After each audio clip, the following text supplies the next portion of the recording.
অনিশার ব্যাপারে সত্যিটা জেনে গিয়ে প্রচণ্ড রেগে গেল দুর্জয়।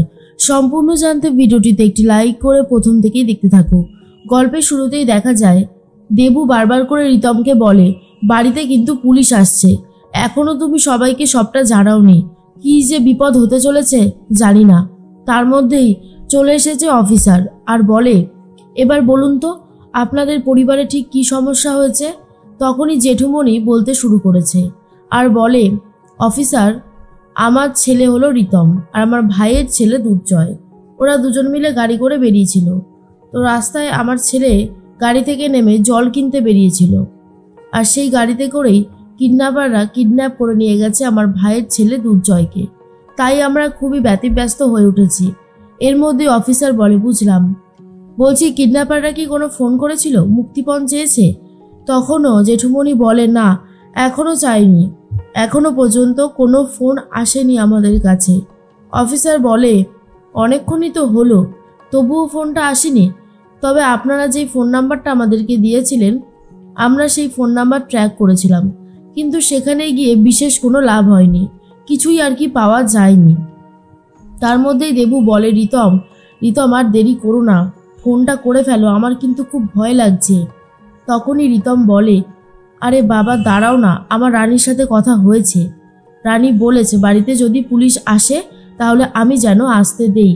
তাহলে তুমি এত ব্যস্ত হয়ে যাচ্ছ কেন? দেখোই না শেষ পর্যন্ত কি হয়। এর মধ্যেই শুক্লা তো খুবই কান্নাকাটি শুরু করেছে আর বলে, অফিসার, আপনি যেভাবেই পারুন আমার ছেলেকে ফিরিয়ে নিয়ে আসুন, আর কয়েকটা দিন বাদে ওর বিয়ে, কি যে হবে আমি বুঝতে পারছি না। অফিসার বলে, আচ্ছা যদি আপনি এত ব্যস্ত হয়ে যান তাহলে কি করে হবে বলুন তো, একটু ধৈর্য ধরুন, সব ঠিক হয়ে যাবে।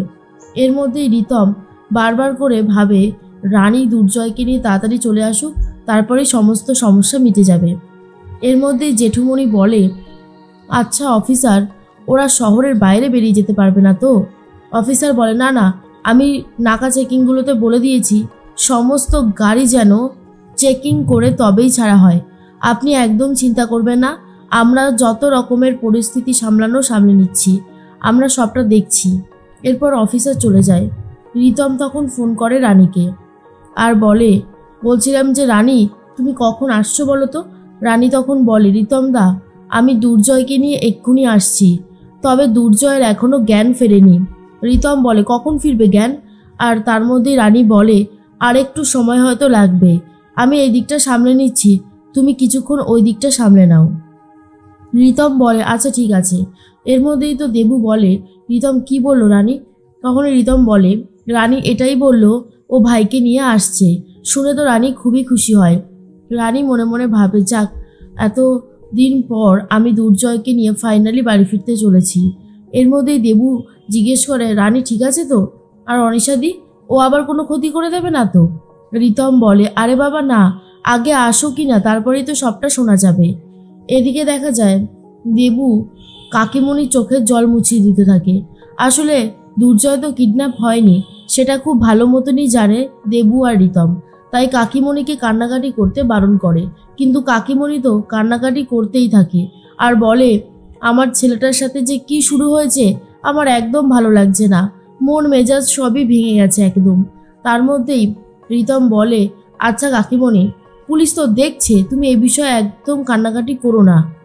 অন্যদিকে দেখা যায় রানী মনে মনে ভাবে, আজ বাড়ি গিয়ে সবার সামনে সমস্ত সত্যি ক্লিয়ার করে বলে দিতে হবে, না হলে হবে না, অনেক হয়েছে, আমি আর এগুলো সহ্য করতে পারছি না।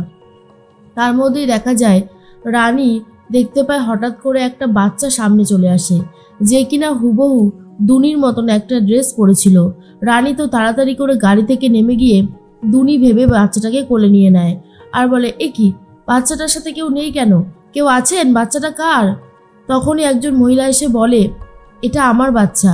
এরপর রানী বলে, বাচ্চাটাকে এভাবে রেখেছেন কেন? যখন তখন তো বড় অ্যাক্সিডেন্ট হয়ে যেতে পারে, সাবধানে রাখুন।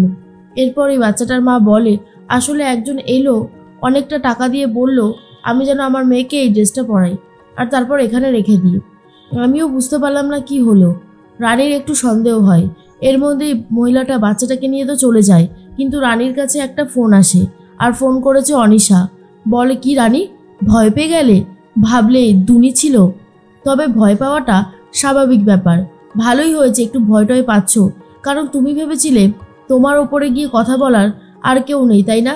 কিন্তু আমি আছি। আমি তোমার ওপরে গিয়েও প্ল্যান করতে পারি, আর সেটা তোমাকে হাড়ে হাড়ে এখন বুঝিয়ে দেব, বুঝতে পেরেছো? রানী তখন বলে, অনিশাদি ফোন করেছো কেন? অনিশা বলে, তোমার প্রাণের মেয়ে দুনি সে এখন আমার হেফাজতে রয়েছে। আর এটা শোনার পর তো রানী পুরোপুরি চমকে যায় আর বলে, তুমি দুনির কোনো ক্ষতি করতে পারো না, কিচ্ছু করবে না তুমি ওর। অনিশা বলে, আমি তো ওর ক্ষতি করবই। তুমি যদি দুর্জয়কে নিয়ে এখনই আমার কাছে না আসো তাহলে আমি কোনোভাবেই তোমার মেয়েকে ছাড়বো না। এর মধ্যেই রানী বলে, এটা তুমি করতে পারো না, তোমার শত্রুতা আমার সাথে আছে, তুমি আমার সাথে শত্রুতা করো, আমার মেয়ের কোনো ক্ষতি করো না, সেটা কিন্তু আমি মেনে নিতে পারবো না অনিশাদি। এমনিতেই অনেক অপরাধ করে ফেলেছো, আর অপরাধ বাড়িও না। তখনই অনিশা বলেন, শোনো, আমি কি করব আর কি করব না সেটা তোমাকে বলতে হবে না। তুমি দুর্জয়কে নিয়ে এক্ষুনি আমার কাছে চলে আসো, না হলে এর ফল কিন্তু খুব একটা ভালো হবে না। এর মধ্যেই রানী মনে মনে ভাবে, কি ব্যাপার হলো, দুনি বাড়ি থেকে বেরোলো কি করে, আর এতগুলো মানুষের চোখে আড়াল করে দুনিকে নিয়ে আসলো কি করে অনিশাদি? এদিকে শুক্লারা যখন ভেঙে পড়েছে, কান্নাকাটি করছে, তখনই মাধুরী এসে বলে, মা মা সর্বনাশ হয়ে গেছে, দুনিকে কোথাও খুঁজে পাওয়া যাচ্ছে না, ও ঘরে নেই। কথাটা শোনার পরে শুক্লা তো আরোই কান্নাকাটি শুরু করার বলে, এটা কি করে সম্ভব, ভালো করে খুঁজে দেখো মেজ বৌমা। কিন্তু মাধুরী বারবার করে সব জায়গায় খুঁজতে থাকে, কোনো জায়গাতে সেইভাবে পাচ্ছে না। বিনুপুনু চলে যায় বাগানে, এরপর দেবু রিতম চলে যায় ছাদে, কিন্তু কোথায়, কেউই তো নেই কোথাও। আর এটা দেখার পরে সবাই এসে শুক্লাকে বলে, শুক্লা বলে, প্রথমে আমার ছেলে আর এখন আমার নাতনি। রিতম মনে মনে ভাবে, সর্বনাশ, দুর্জয় তো কিডন্যাপ হয়নি, কিন্তু দুনি দুনি কোথায় গেল? এর মধ্যেই দেবু বলে, রিতম দুনি কোথায় গেল গো? রিতম বলে, আমারও তো সেটাই প্রশ্ন, বুঝতে পারছি না দুনি কোথায় গেল। এদিকে রানী তো খুবই চিন্তায় পড়ে গেছে, গাড়ির মধ্যে বসে ভাবতে থাকে কি করবে। ঠিক সেই মুহূর্তেই দুর্জয়ের জ্ঞান ফিরে আসে। দুর্জয় পাশে রানীকে দেখে একেবারে অবাক হয়ে যায় আর বলে, রানী তুমি বেঁচে আছো? তুমি কোথায় চলে গেছিলে বলো, কোথায় চলে গেছিলে তুমি? এই বলে রানীকে জড়িয়ে ধরে খুব কাঁদতে থাকে দুর্জয়। এর মধ্যেই দুর্জয় আর রানী গাড়িটা থামিয়ে দিয়ে একটা জায়গায় নেমে পড়ে, কারণ দুর্জয়ের পেটটায় ব্যথা করছিল।